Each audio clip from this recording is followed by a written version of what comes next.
आर गंगा पार जमुना बीच कदम कर डारियो ताही ऊपर काग बैसल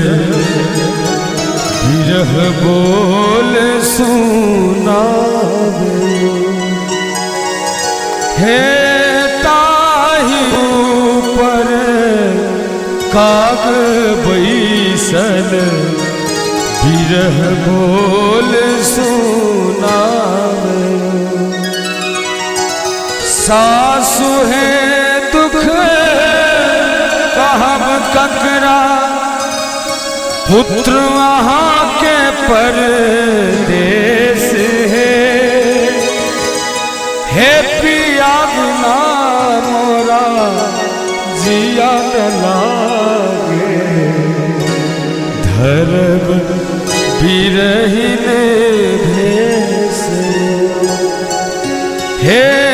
पिया बिना मोरा जिया न लागे धर्म बिरहिन भेष